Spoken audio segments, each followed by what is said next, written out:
നമസ്കാരം. Tips and ട്രിക്സിൽ ഇന്ന് നമ്മൾ ഡിസ്കസ് ചെയ്യാൻ പോകുന്നത് 2019 നീറ്റിൽ ചോദിച്ച ഒരു ക്വസ്റ്റ്യനാണ്. നമുക്ക് ആ ക്വസ്റ്റ്യൻ ഞാൻ വായിക്കാം. Which one among the following hydroxide is amphoteric? നമുക്ക് അതിൽ option number 1 calcium hydroxide, option number 2 magnesium hydroxide, option number 3 beryllium hydroxide, option number 4 strontium hydroxide. അപ്പോൾ ഈ ഹൈഡ്രോക്സൈഡ്സിൽ ഏതാണ് ആംഫോട്രിക് ഹൈഡ്രോക്സൈഡ്? അതാണ് നമുക്ക് കണ്ടുപിടിക്കേണ്ടത്. നോക്കൂ, ആംഫോട്രിക് ഹൈഡ്രോക്സൈഡ്സ് എന്ന് പറഞ്ഞാൽ ആംഫോട്രിക് സബ്സ്റ്റൻസസ് എന്ന് പറഞ്ഞാൽ substances which can react with both acid and bases. ആസിഡുമായിട്ടും ബേസുമായിട്ടും റിയാക്ട് ചെയ്യുന്ന സബ്സ്റ്റൻസുകളെയാണ് നമ്മൾ amphoteric, amphiprotic, both proton donor and proton acceptor, അല്ലെങ്കിൽ നമ്മൾ ചുരുക്കി ആംഫോട്രിക് എന്ന് വിളിക്കും. നോക്കി, ഇവിടെ ആൻസർ ബെറിലിയം ഹൈഡ്രോക്സൈഡ് ആണ്. നമ്മൾ ഈ വീഡിയോയിൽ ഡിസ്കസ് ചെയ്യാൻ പോകുന്നത് നമുക്ക് പഠിക്കാനുള്ള ആംഫോട്രിക് ആയിട്ടുള്ള സബ്സ്റ്റൻസുകളെ കുറിച്ചാണ്. അപ്പോൾ ശ്രദ്ധിച്ചിരിക്കും. നമുക്ക് ഇതിൽ നമ്മൾ ആദ്യം ആംഫോട്രിക് മെറ്റൽസിനെ കുറിച്ചാണ് പഠിക്കാൻ പോകുന്നത്. ആംഫോട്രിക് മെറ്റൽസ് എന്ന് പറഞ്ഞാൽ നമുക്ക് പഠിക്കാനുള്ള ഓർത്തിരിക്കേണ്ട ഇമ്പോർട്ടൻ്റ് ആയിട്ടുള്ള നമുക്ക് മെറ്റൽസ്. നമുക്ക് അതിൽ ആദ്യത്തേത് സെക്കൻഡ് ഗ്രൂപ്പിൽ ആൽക്കലൈൻ എർത്ത് മെറ്റൽസിൽ വരുന്ന നമുക്ക് ബെറിലിയം ഒന്നാമത്തെ ആംഫോട്രിക് മെറ്റലാണ്. ബെറിലിയം സെക്കൻഡ് ഗ്രൂപ്പിലെ ബെറിലിയം. ഇനി നമുക്കറിയാം 13th ഗ്രൂപ്പിൽ ബോറോൺ ഫാമിലിയിൽ ഈ ബെറിലിയുമായിട്ട് ഡയഗണൽ റിലേഷൻഷിപ്പിൽ വരുന്ന എലമെന്റ് ആണ് നമുക്ക് അലൂമിനിയം. അലൂമിനിയമാണ് രണ്ടാമത്തെ ആംഫോട്രിക് മെറ്റൽ. അപ്പൊ ബെറിലിയം 13th ഗ്രൂപ്പിൽ നമുക്ക് അലൂമിനിയം. ഇനി 14th ഗ്രൂപ്പിൽ കാർബൺ ഫാമിലിയിൽ നമുക്ക് അവസാനം വരുന്ന രണ്ട് എലമെന്റുകൾ ടിന്നും ലെഡും. ടിൻ നമുക്ക് ലെഡ് ആൻഡ് ഒരെണ്ണം കൂടി, അത് ട്രാൻസിഷൻ എലമെന്റ്സിൽ വരുന്ന ഫസ്റ്റ് ട്രാൻസിഷൻ സീരീസിൽ വരുന്ന നമുക്ക് സിങ്ക്. ഇതാണ് നമുക്ക് ഓർത്തിരിക്കേണ്ട ഇമ്പോർട്ടൻ്റ് ആയിട്ടുള്ള ആംഫോട്രിക് മെറ്റൽസ്. ഇനി നമ്മൾ ഈ മെറ്റൽസിന്റെ reaction with acid and bases അതാണ് ഓരോന്നായിട്ട് നമ്മൾ എഴുതാൻ പോകുന്നത്. ശ്രദ്ധിച്ചിരിക്കും. നമുക്ക് ആദ്യം ഞാൻ ബെറിലിയത്തിന്റെ റിയാക്ഷൻസ് ആണ് എഴുതാൻ പോകുന്നത് വിത്ത് ആസിഡ് ആൻഡ് ബേസസ്. നമുക്ക് അതിൽ beryllium reacts with 2 moles of HCl. HCl-മായിട്ട് റിയാക്ട് ചെയ്യുമ്പോൾ നമുക്ക് ബെറിലിയം ക്ലോറൈഡ് കിട്ടും പ്ലസ് H2 ഗ്യാസ്. നമുക്ക് 1 mole H2 അവിടെ നിന്ന് ലിബറേറ്റ്. ഇനി നമുക്ക് ബെറിലിയം NaOH-മായിട്ട് റിയാക്ട് ചെയ്യുന്നു. Beryllium reacts with 2 moles of NaOH plus 2 moles of H2 to form നമുക്കൊരു കോംപ്ലക്സ് ഹൈഡ്രോക്സൈഡ്സ് ആണ് നമുക്ക് കിട്ടുന്നത്. Na2 BOH 4 times plus H2. നോക്കിയത് നമ്മൾ സോഡിയം ബെറിലേറ്റ്. ഇതിന് വേറൊരു രീതിയിൽ നമുക്ക് എഴുതാം. നോക്ക് Na2 BO2 സോഡിയം ബെറിലേറ്റ് 2H2 ഇങ്ങനെ എഴുതാം. സോഡിയം ബെറിലേറ്റ് ഇതിന്റെ കോർഡിനേഷൻ കോമ്പൗണ്ട്സിനെ നെയിം ചെയ്യുന്ന രീതിയിൽ ഇതിന്റെ പേര് വേറെയാണ്. ഇത് നമ്മൾ Na2BO2 സോഡിയം ബെറിലേറ്റ് എന്ന് വിളിക്കാം. നമുക്ക് അസിഡിക് മീഡിയത്തിലും ബേസിക് മീഡിയത്തിലും നമുക്ക് സെയിം എമൗണ്ട് ബെറിലിയം ലിബറേറ്റ് ചെയ്യുന്ന എമൗണ്ട് ഓഫ് ഹൈഡ്രജൻ സെയിം ആണ്. അസിഡിക് മീഡിയത്തിലായിരുന്നാലും ബേസിക് മീഡിയത്തിലായിരുന്നാലും നമുക്ക് 1 mole beryllium liberates 1 mole of H2 gas. അത് പ്രത്യേകിച്ച് ഓർമ്മ വേണം. ഇനി അലൂമിനിയത്തിന്റെ റിയാക്ഷൻസ് ആണ്. ശ്രദ്ധിക്കുക. 2 moles of aluminum reacts with 6 moles of HCl to give 3 moles of AlCl3 plus 3 moles of H2. നമുക്ക് ഇവിടെ 2 moles of aluminum liberates 3 moles of H2.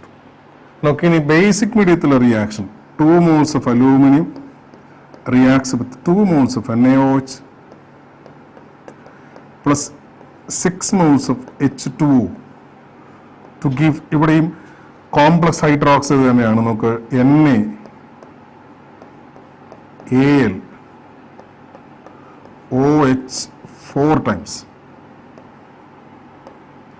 നമുക്ക് ഇതിന്റെ 2 moles 2 NaAlOH 4 times plus 3 H2.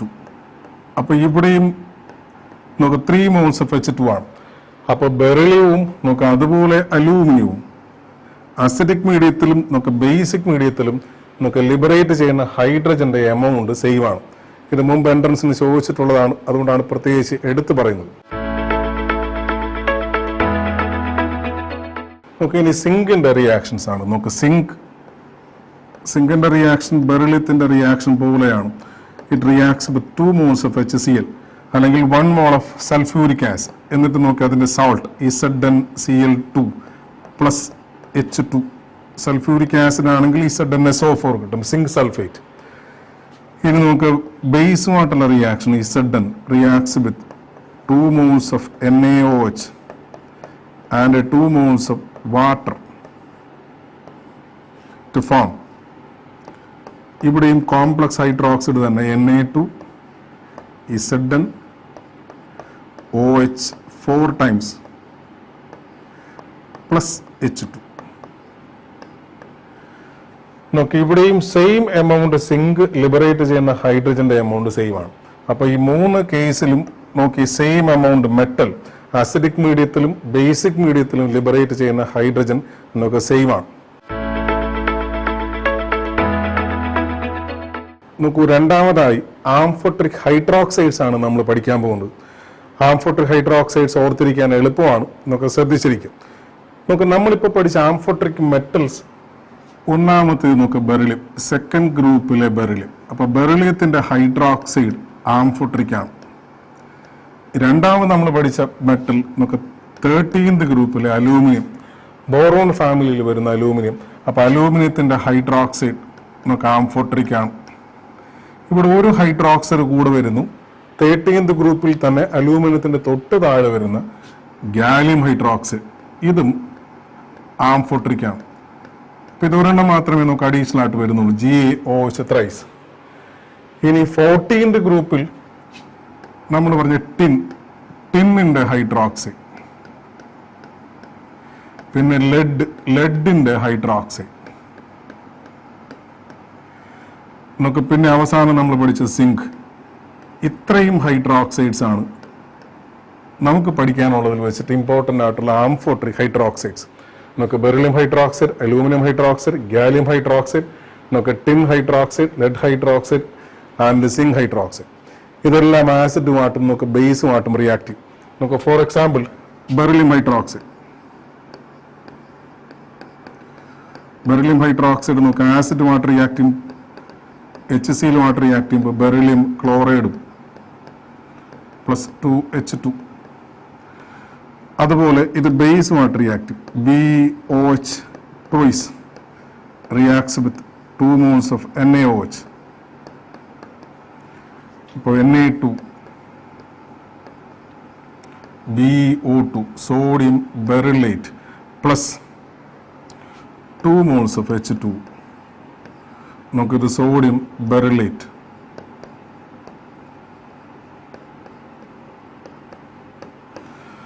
അപ്പോൾ ഈ ഹൈഡ്രോക്സൈഡ്സും നമുക്ക് ആസിഡുമായിട്ടും ബേസുമായിട്ടും റിയാക്ട് ചെയ്യും. അപ്പോൾ ആംഫോട്രിക് ആയിട്ടുള്ള മെറ്റൽസും ആംഫോട്രിക് ആയിട്ടുള്ള ഹൈഡ്രോക്സൈഡ്സും നമ്മൾ പഠിച്ചു കഴിഞ്ഞു.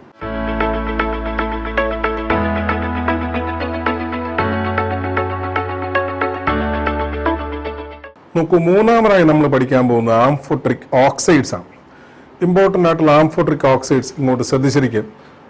നോക്കൂ, നമ്മൾ ആദ്യം പഠിച്ച ആംഫോട്രിക് മെറ്റൽ ബെറിലിയമാണ്. അപ്പോൾ ബെറിലിയത്തിന്റെ ഓക്സൈഡാണ് ഒന്നാമത്തെ ആംഫോട്രിക് ഓക്സൈഡ്. രണ്ടാമത്തെ നമ്മൾ 13th ഗ്രൂപ്പിൽ അലൂമിനിയം നമ്മൾ പഠിച്ചു. അപ്പോൾ അലൂമിനിയത്തിന്റെ ഓക്സൈഡ് Al2O3. അലൂമിനിയത്തിന്റെ തൊട്ട് താഴെ വരുന്ന ഗാലിയം, അതിന്റെ ഹൈഡ്രോക്സൈഡ് ആംഫോട്രിക് ആണെന്ന് പഠിച്ചു. അതുപോലെ തന്നെ അതിന്റെ ഓക്സൈഡും ആംഫോട്രിക് ആണ്. ഇനി 14th ഗ്രൂപ്പിൽ നമ്മൾ പഠിച്ചത് ടിന്നും ലെഡുമാണ്. അതിന്റെ രണ്ടിന്റെയും ഓക്സൈഡുകൾ PbO and SnO, tin oxide and നമുക്ക് ലെഡ് ഓക്സൈഡ്. അടുത്ത് നമ്മൾ പഠിച്ച സിങ്ക് ആണ്. അപ്പോൾ സിങ്കിന്റെ ഓക്സൈഡ് ആംഫോട്രിക് ആണ്. ഒരെണ്ണം കൂടി നമ്മൾ പഠിക്കുന്നു, that is Fe2O3 ferric oxide. അപ്പോൾ ഇത്രയാണ് ഇമ്പോർട്ടൻ്റ് ആയിട്ടുള്ള ആംഫോട്രിക് ഓക്സൈഡ്സ്. നമുക്ക് ബെറിലിയം ഓക്സൈഡ്, അലൂമിനിയം ഓക്സൈഡ്, ഗാലിയത്തിന്റെ ഓക്സൈഡ്, ടിന്നും ലെഡിന്റെയും ഓക്സൈഡ്, നമുക്ക് സിങ്ക് ഓക്സൈഡ് ആൻഡ് നമ്മൾ പുതുതായിട്ട് പഠിക്കുന്ന Fe2O3. ഇത്രയാണ് ഇമ്പോർട്ടൻ്റ് ആയിട്ടുള്ള നമുക്ക് പഠിക്കാനുള്ള ആംഫോട്രിക് ഓക്സൈഡ്സ്. നമുക്ക് ഇനി നമ്മൾ ഈ ഓക്സൈഡ്സിൽ 1-2 ഓക്സൈഡുകളുടെ നമുക്ക് reaction with acid and base ഞാനിവിടെ എഴുതാൻ പോവാണ്. നമുക്ക് ഒന്നാമത്തെ beryllium oxide. beryllium oxide reacts with 2 molecules of HCl to form BeCl2 plus H2. Beryllium oxide reacts with 2 molecules of NaOH. അപ്പോൾ Na2 BeO2 sodium berylate plus H2. ഇനി നമുക്ക് അലൂമിനിയത്തിൻ്റെ oxide Al2O3 reacts with 6 molecules of HCl to form 2 molecules of AlCl3 plus 3 molecules of H2. ഇനി നമുക്ക് Al2O3 reacts with 2 moles of NaOH gives 2 Na Al O2 sodium meta-aluminate plus H2. ഇത് sodium meta-aluminate.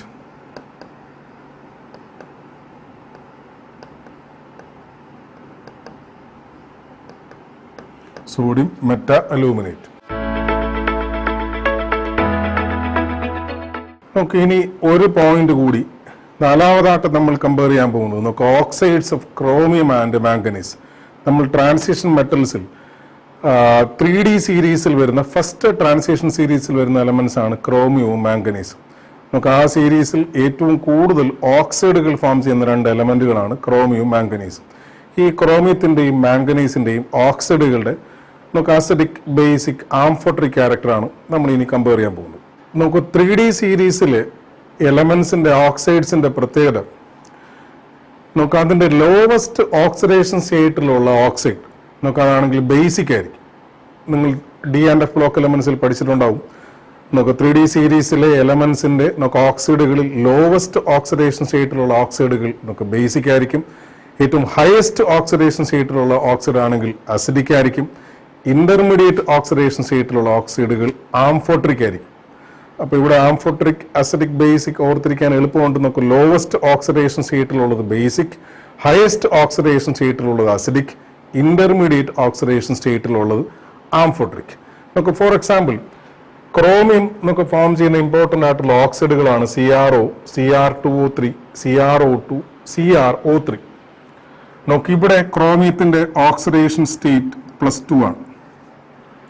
ഇവിടെയാണെങ്കിൽ ക്രോമിയത്തിന്റെ oxidation state +3, ഇവിടെയാണെങ്കിൽ +4, ഇവിടെ +6. ഇതാണ് ക്രോമിയത്തിന്റെ നമുക്ക് different oxides. നമുക്ക് ഇതിൽ ലോവസ്റ്റ് ഓക്സിഡേഷൻ സ്റ്റേറ്റിലുള്ള ഓക്സൈഡ് നമുക്ക് CrO ആണ്. അപ്പോൾ ലോവസ്റ്റ് ഓക്സിഡേഷൻ സ്റ്റേറ്റിലുള്ള ഓക്സൈഡ് ബേസിക് ആയിരിക്കും എന്നാണ് നമ്മൾ പറഞ്ഞത്. ഇത് ബേസിക്. ഹയസ്റ്റ് ഓക്സിഡേഷൻ സ്റ്റേറ്റിലുള്ള oxide CrO3 it is acidic. Intermediate oxidation സ്റ്റേറ്റിലുള്ളത് ആംഫോട്രിക് ആയിരിക്കും. അപ്പോൾ ഇത് രണ്ടും ആംഫോട്രിക് ആണ്. നമുക്ക് സിമിലർലി മാംഗനീസിന്റെ കേസിൽ നമുക്ക് മാംഗനീസിന്റെ ഇമ്പോർട്ടൻ്റ് ആയിട്ടുള്ള ഓക്സൈഡുകൾ നമ്മളിവിടെ എഴുതിയിരിക്കുന്നു. നമുക്ക് ഇവിടെ മാംഗനീസിന്റെ ഓക്സിഡേഷൻ നമ്പർ +2, ഇവിടെ ആണെങ്കിൽ മാംഗനീസ് +2 സ്റ്റേറ്റിലും ഉണ്ട്, അതുപോലെ +3 സ്റ്റേറ്റിലും ഉണ്ട്. കാരണം ഇതൊരു മിക്സഡ് ഓക്സൈഡ് ആണ്. ഈ ഓക്സൈഡിന്റെയും നമുക്ക് ഇവിടെ മാംഗനീസിന്റെ ഓക്സിഡേഷൻ നമ്പർ +3 ആണ്. ഇതിന്റെയും കൂടെ ഒരു മിക്സഡ് ഫോം ആണ് Mn3O4. നമുക്ക് ഇവിടെ ആണെങ്കിൽ മാംഗനീസ് +4 സ്റ്റേറ്റിൽ, ഇവിടെ ആണെങ്കിൽ +7 സ്റ്റേറ്റിൽ. അപ്പോൾ ഇവിടെ നമുക്ക് ലോവസ്റ്റ് ഓക്സിഡേഷൻ സ്റ്റേറ്റിലുള്ള ഓക്സൈഡ് MnO ആണ്. അപ്പോൾ നേരത്തെ പറഞ്ഞതുപോലെ ഇത് ബേസിക് ആയിരിക്കും. It is basic. Highest oxidation state നമുക്ക് Mn2O7. അപ്പോൾ ഇത് ഡെഫിനറ്റ്ലി അസിഡിക് ആയിരിക്കും. അപ്പോൾ ഇത് ബേസിക്, നമുക്കത് അസിഡിക്. ഇന്റർമീഡിയറ്റ് ഓക്സിഡേഷൻ സ്റ്റേറ്റിലുള്ള ഇതെല്ലാം ആംഫോട്രിക് ആയിരിക്കും. അപ്പോൾ 3D സീരീസിൽ നമ്മൾ ക്രോമിയത്തിന്റെയും മാംഗനീസിന്റെയും ഓക്സൈഡ്സ് ആണ് നമ്മൾ കമ്പയർ ചെയ്ത് ഏറ്റവും കൂടുതൽ ഓക്സൈഡുകൾ ഫോം ചെയ്യുന്ന 3D സീരീസിലെ എലമെന്റുകളാണ്. അതിന്റെ ലോവസ്റ്റ് ഓക്സിഡേഷൻ സ്റ്റേറ്റിലുള്ള ഓക്സൈഡ് ബേസിക്, ഹയസ്റ്റ് ഓക്സിഡേഷൻ സ്റ്റേറ്റിൽ നമുക്ക് അസിഡിക്, ഇന്റർമീഡിയറ്റ് ഓക്സിഡേഷൻ സ്റ്റേറ്റിൽ വരുന്നത് നമുക്ക് ആംഫോട്രിക്. നമുക്ക് അവസാനമായി ഒരു പോയിന്റ് കൂടിയാണ് ഇതിനോടൊപ്പം കൂട്ടിച്ചേർക്കാനുള്ളത്.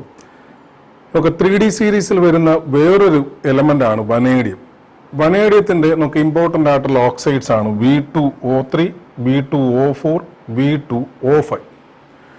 നമുക്ക് ഇതിൽ ലോവസ്റ്റ് ഓക്സിഡേഷൻ സ്റ്റേറ്റ് നമുക്ക് V2O3. ഏറ്റവും ലോവസ്റ്റ് എന്ന് പറയാൻ പറ്റില്ല, ഇടയിലുള്ള ഒരു ഓക്സിഡേഷൻ സ്റ്റേറ്റ് ആണ്.